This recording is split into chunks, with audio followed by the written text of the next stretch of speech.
Let me say that again. Optimal level serves as a catalyst to the development of clarity, balance, power, and results that launches the growth of professional careers and companies. Linda, before we came up with that beautifully polished sentence, where were we? I said, when I was first starting this process, I said, we exist to help people struggling with their business issues. And we exist to help people that are struggling with their business issues. That could be a CPA. That could be an attorney. It was too generic, right? Yeah, okay. So can you kind of see the difference? One of the things that I want to impress upon you today is that when you're speaking about your company, don't be vague. If you're trying to get people to conjure up something like an introduction or a vision of your business, and you're giving them a "we help people" comment, imagine if you put "we help people" into Google and tried to look for any type of qualified result whatsoever. It's everything, a billion things are going to come up. If you say that I'm looking for someone to manufacture custom sinks for a nail salon in downtown Chicago on the north side, you have to get a little something you can handle, right? Be specific. So we're going to move on to crafting. Is that next slide? Yeah. Okay. All right, crafting your message and determining who you should be saying your message to. And that's an important exercise. So what I want you to do is... I'm sorry, where are you? Yeah. We're turning to page 4. Yeah, that's where I got a little confused. That was where they were doing the exercise? Right. And then what can I do to combat those challenges? Right. So, all right, let's go back there. Mm-hmm. So you were feeling certain challenges. You wrote them down. Who would share with us what one of those challenges was? I know we got one here. Let's get one other one. And then what did you do good to change? Mm-hmm. What? I have a challenge I'd love to share. Okay. I don't really need. So it's kind of the opposite in the sense I'm great at selling people things, but then I feel bad because then I have a ton of clients and I'm not necessarily purchasing from everybody that I know. Okay, so I don't know if Marie's answer is going to be, you get a chance to answer this too. You are now in a position where you have to buy everything from everybody, and so I'll be enrolling you in optimal level after this meeting. So it's a little unrealistic, isn't it? And to me, when you come from that point of view, it's very similar to coming from a point of view of I feel guilty. You know, it's a pleasure and it's a luxury to feel that way. Because what you're saying is, I'm a naughty girl, I'm not buying from anybody, and I have to be punished. And so that makes you feel better, because when you're a young kid and you do something wrong, your parents punish you, the teacher punishes you. So it's a point of view of saying, I did something wrong, therefore I have to be fixed, now I feel better. Well, you can just skip all that middle section and say it's not a realistic point of view to buy from everybody that buys from me. And I'll be the best I can be, and I will be genuine, always be genuine. I will be genuine and purchase what I need, I want, and even if I want to help somebody, but not the whole world. That's my answer. The only thing that I would add to that is you can always find other ways to be of service. So when I have clients that, you know, maybe I don't need their services, like you can only work with one financial planner. That's just the way that cookie crumbles. So what I do for them is I say, okay, well, you know, I would love to share with you. I have my strategic partners and I have a networking calendar where we keep track of all the things that come across our radar that we think are a good fit. I would love to invite you to that calendar so that you can increase your quality of networking.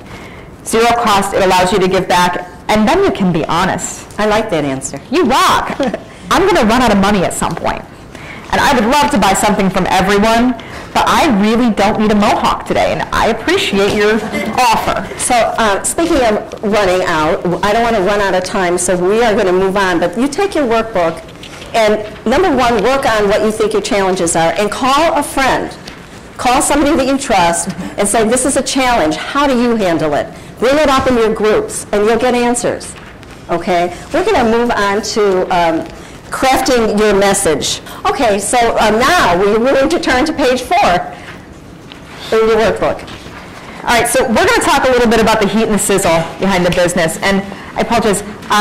Mr. McCabe, I need you to count backwards for us from 30. So we're almost at 30 now, just to keep us on so we got to move on quickly. Yes, right. So if you look at this, there's some questions there. What is your company's purpose?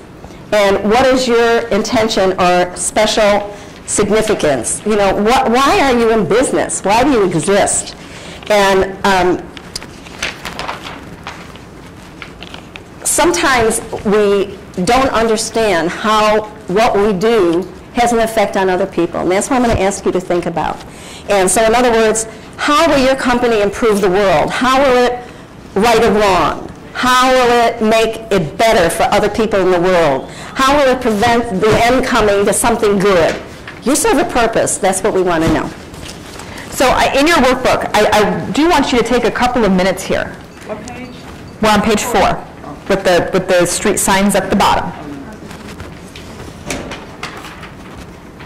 And take a moment and jot down, what is the purpose of your company? And then in the part where it says, what is your intention or special significance, that is how you affect the world around you. What's your special gift? And I think one of the neat things is that all 3 of the ladies that you've heard speak today, we've all been in the recycling industry. And when I was in the recycling industry doing international sales of equipment, I had a really hard time seeing beyond the grease and into what the machinery was actually doing, which was, you know, selling mobile car crushing systems to a one-man operation in the middle of Alabama, where they wouldn't have had that ability to recycle otherwise. And it took me a long time to come to terms with that, mostly because I didn't really like the product. No offense, Judy. But at one point I realized I didn't want to know how small you could crush a car with or without its axle and motor. It just was of no interest to me, so I had to reaffirm to myself the difference that I was making in the universe. And if you don't love what you do so much that you can see how you're affecting the future of your life and your children's life and those around you, find something else and fall in love. There's lots of options out there, but you gotta love what you do, especially if you're gonna sell it to someone else. We talked a little bit about the meaning statements that Optimal Level went through, where we started with a very, very basic what we do, and then we said, you know what? This is not at all communicating how special my business is. We have a space for you to start to craft your meaning statement. I am under no illusion or delusion that you're going to come up with the perfect meaning statement for your business in the next 35 seconds.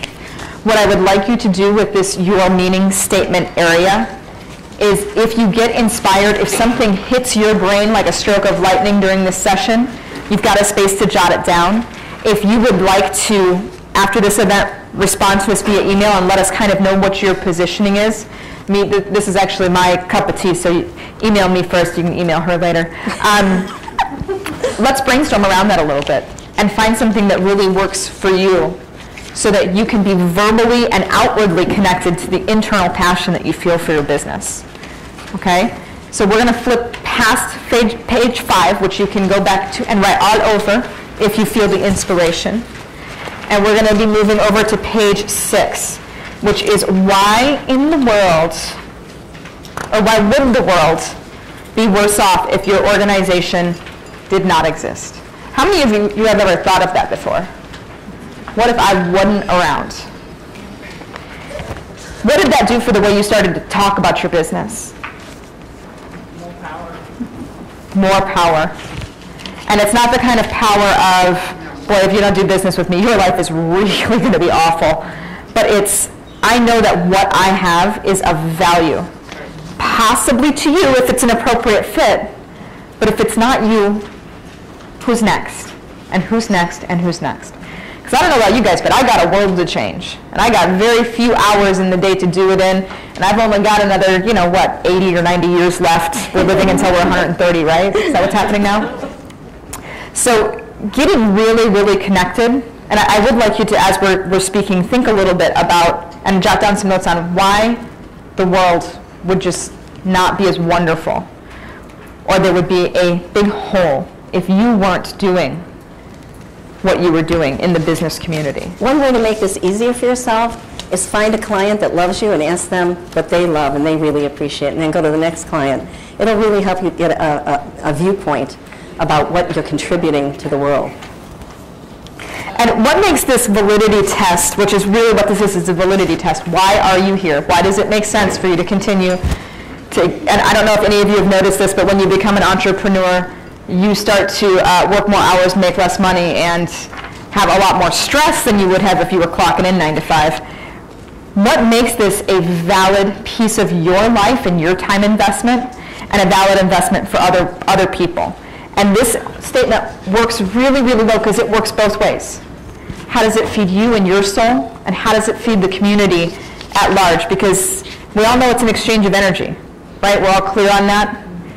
Being in business for yourself is an exchange of energy, and whether that energy is being exchanged in cash, which cash is just an exchange of energy. Okay, don't be afraid in sales of asking for the money, because what you're saying is, I would like to do this for you. You're going to need to put some energy behind it. And let me tell you, when the price tag is right, your clients will do what you need them to do for you to finish the project on time. Make sure that you're holding them to that.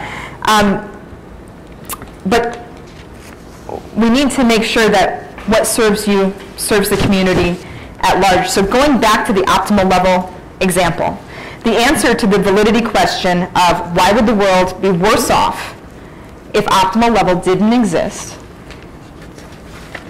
the answer is without optimal level, great clarity, balance, power, and results for some careers and companies might never come to be.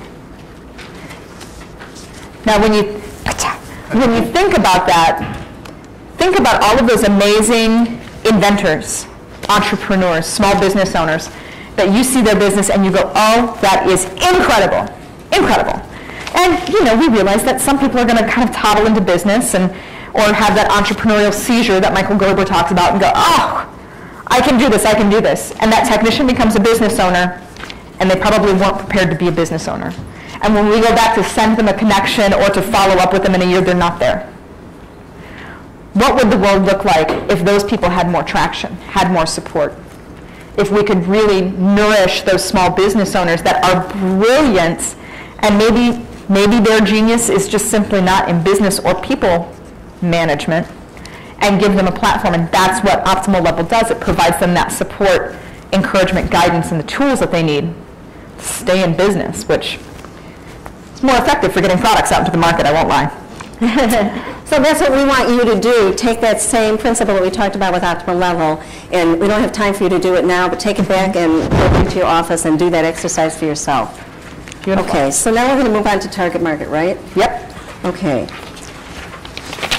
When you ask people to do a target market, one of the biggest problems they have is that they don't want to, they feel like you're narrowing them into a little tiny niche.